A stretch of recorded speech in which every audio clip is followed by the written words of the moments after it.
Hey y'all, welcome back to my channel. My name is Dose of Tempest. If you are new here, welcome. If you're returning, hey boo hey, you know what it is. First and foremost, thank you so much for joining me in another video. As you guys can see, we're doing a little bit of a sit down style video today. If you're new here, I do a lot of lifestyle vlogging, giving you fibroid friendly tips. We're talking about fibroids like we're talking about today. And also I'll talk about clean beauty and then holistic wellness. All in all, really is because taking care of your health shouldn't feel overwhelming. It should feel empowering. And that's what I would like to share and have in my space and in my community. So if you're dealing with fibroids, a hormone imbalance, or just want to live a cleaner lifestyle, you're in the right place. As we're talking about fibroids today, we're going to jump into 5 hidden everyday triggers that could be making your fibroids worse and you don't even know. So we're going to break this down and I'll tell you what they are, why they're harmful, and some simple swaps to protect your hormones. So let's get into it. So let's talk about the first trigger. So most people don't understand that everyday items like plastic containers or scented candles, yikes, skincare as well as cleaning products contain chemicals that interfere with our hormones. And those are typically called endocrine disruptors. We talked about this a little bit before, but let me give you the lowdown. So endocrine disruptors can mimic estrogen. Endocrine disruptors are basically like copycat hormones. They're synthetic or fake hormones that basically in all mimic estrogen, which cause or overstimulating in estrogen receptors and in which contributes to fibroid growth. If you have fibroids or a hormone imbalance, that's something you just do not want, and we want to avoid those. So those common endocrine disruptors are plathites.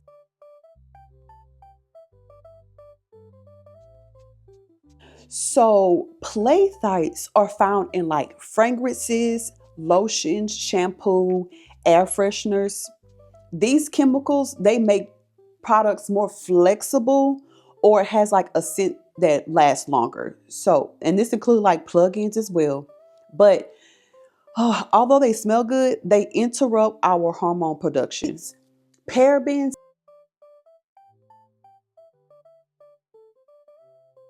Y'all probably a little bit more familiar with this one, and that's the parabens.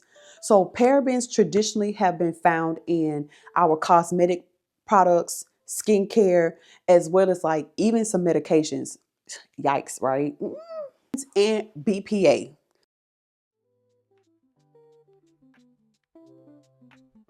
BPA, and that's a chemical found in plastic, canned goods, as well as receipts. Receipts? Really? Yes. Oh, so you're probably like, girl, why does it even matter? Well, excessive estrogen is also known as estrogen dominance. And that's one of the main drivers for fibroid growth. One of the ways that you know that you are estrogen dominant is if you have irregular periods, so they don't come often or like at the same time, or the opposite, you have a cycle regularly, but it is heavy, heavy, heavy, heavy. So here we go. Well, how do we avoid it? Ding, ding, ding, ding, ding. What we're going to do, we're going to switch to glass and or stainless steel containers. No more plastic. No, no plastic. Also, another way that you can avoid having an estrogen dominance is using fragrance-free, paraben-free skincare and or personal care items. One of the ways that I do, reading my ingredients, right? Always lean towards those fragrance-free.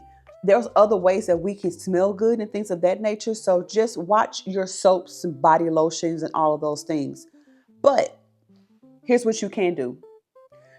Go to this website. There's 2 different websites. I'm going to give it to you. Go ahead and write this down. Go to a website. It is called EWG. I'm going to put the website at the bottom here. You can always check it out to see if the product is clean, and or you can go to a website called Think Dirty.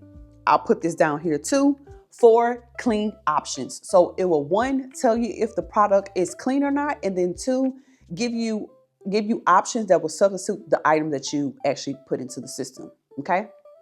And then another way that you can avoid the estrogen dominance is avoid canned goods. I know. Unless the canned goods say that it is free from BPA, which is one of the things we talked about, that is an endocrine disruptor. Unless the canned goods say it's free of BPA, stay away from canned goods too. Just stay away. Sorry. All right. So trigger number 2, caffeine overload, and unfortunately the impact on the liver. Okay. So caffeine is like our daily staple of luxury. But for us girlies, too much caffeine can put a strain on your liver and contribute to the hormone imbalances. And this is what we don't want. I'm going to tell you why. So your liver is responsible for detoxifying excessive estrogen. Basically, what you put in, you want it to come out. But if you have too much estrogen, your liver can't do what it needs to do, right? Okay, so when you consume too much caffeine, it activates the stress response, increasing the cortisol, which is your body primary stress hormone. Clock it. Chronic high cortisol levels, it can slow down the liver detox. And that's a pathway that we want to make sure that it stay clear, open at all times.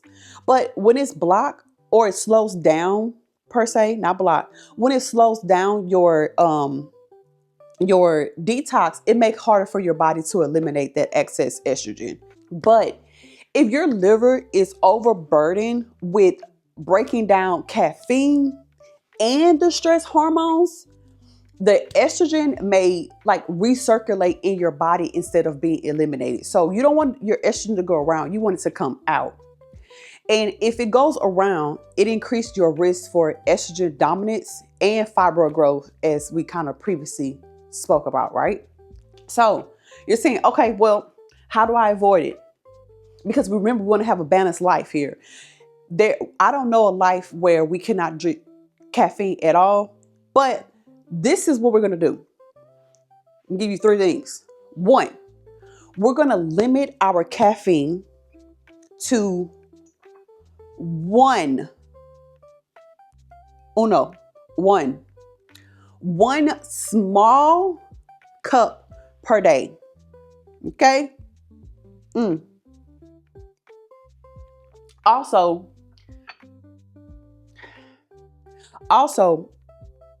get away from coffee, switch to matcha. Matcha is life. The girls are not on matcha just for no reason. Okay, it is healthier for you. So matcha also have L-theanine, which is a compound that helps balance the cortisol. Also, number 2, support your liver detox with leafy greens, beets, dandelion root. So number 2, you can support your liver detox by eating leafy greens, beets, or dandelion root tea, as well as other greenery vegetables like broccoli, kale, or you can even put cauliflower in there. And the third thing is stay hydrated. Staying hydrated, drinking all the water that you need to will help flush out the excess toxins. Trigger number 3 that we don't think about is the hidden sugars and processed carbs that spike insulin. Yikes. So even if you avoid sweets, hidden sugars are in your quote unquote healthy foods. So again, reach your ingredients of all the products that you get, because some things that you may deem as healthy really isn't, like flavored yogurt, protein bars, salad dressings, all those things that we deem as healthy, if it has extra sugar or just sugar in general, just a high number of sugar, it can spike your blood sugar and it triggers the insulin resistance, which is a major contributor to hormone imbalance. So, and again, why is that important? IV, insulin is a hormone that helps regulate blood sugar. When you eat too much sugar or high sugar foods, your blood sugar spikes and that causes a rapid increase in insulin production. So over time, that can lead to insulin resistance, where your insulin just won't break down. Your cells just won't stop responding to properly insulin, and leading to a high circulation of insulin levels. Okay, well, how to avoid it? Just like everything else, I'm giving you a couple swaps, right? And this is what we're going to do. We're going to eat some whole fiber-rich foods like quinoa, avocados, nuts, leafy greens, lychees. No, is that lychees? Also, girl, I've been telling you this from day one. Read the labels. Read the labels. Avoid the ingredients that has high fructose corn syrup, as well as cane sugar, or any other fancy word for sugar. Okay? And another way that you can avoid an increase in insulin is, which is one of my favorites, this is cinnamon and apple cider vinegar. Key. I promise you, this improves your insulin sensitivity. It helps decrease, your insulin intake. So swap it out. Okay, y'all, we're almost done, but we're at trigger number 4. Trigger number 4 is chronic stress and poor sleep.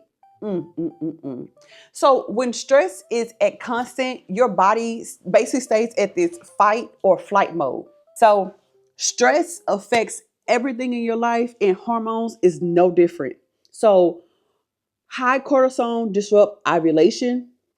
It leads to low progesterone levels, as well as it allows the estrogen to be dominant, which I say if you don't have in one area, it will make up in the other. So what we want to make sure we have it even at all times, because when that estrogen is high, again, it makes the periods heavier. It makes everything worse. Your bloating becomes insane, or you can see an increase in bloating, as well as more as well as it worsens your comfortability with the fibroids, because overall it just makes all of your fibroid growth bigger. So the chronic stress affects your gut health, also impacts your hormone detoxification. All right. So here are a couple ways that you can, here's a couple things that you can do to avoid stress. One, whatever you're stressing about, stop. That's one. What you're stressing about, you're stressing is not going to change it.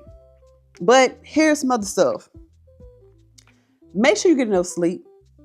Your body actually needs 7 to 9, I know, of actual sleep to regulate your hormones. Also, two, practice deep breathing, meditation, or gentle movements like yoga. You can do this at any times of the day. You do not need to be certified or be in a particular class. You can practice grounding as well, which is going outside, putting your bare feet to the earth.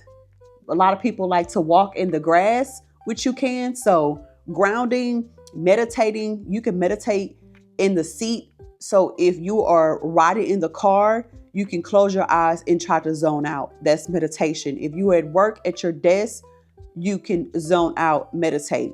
You can practice deep breathing 100%, as well as yoga.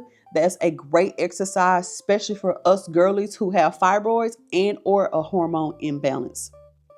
And the third thing that you can do that helps with stress is a supplement that is called magnesium glycinate. This helps the nervous system and support hormone balance.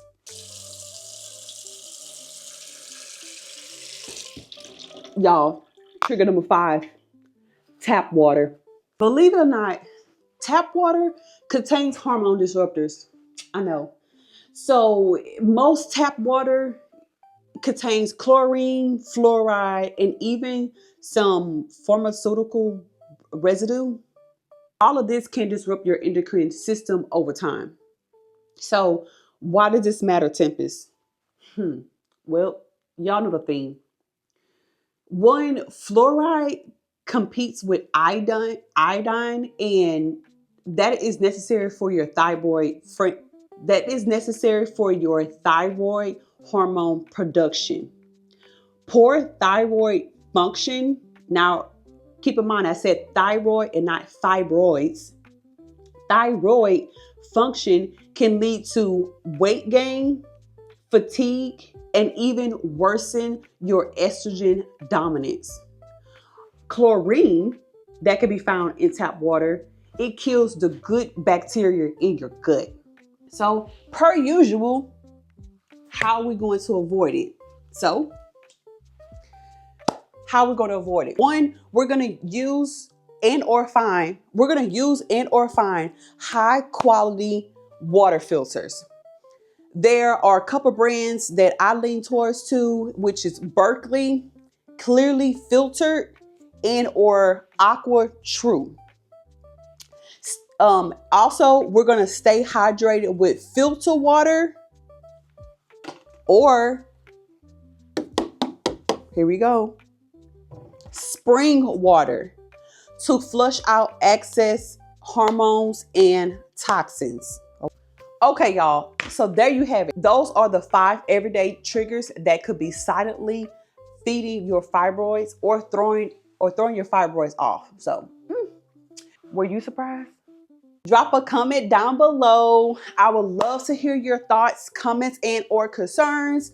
What you have for me, let's talk. We're a community. This is a space for us to talk about all things fibroids, hormone imbalance, clean living, and beauty. Okay.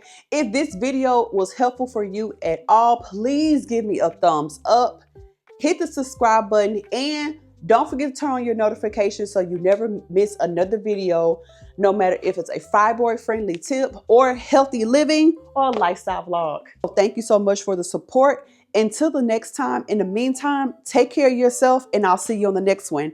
Bye. All I ever wanted was a black grand national. Fuck being rational. Give 'em what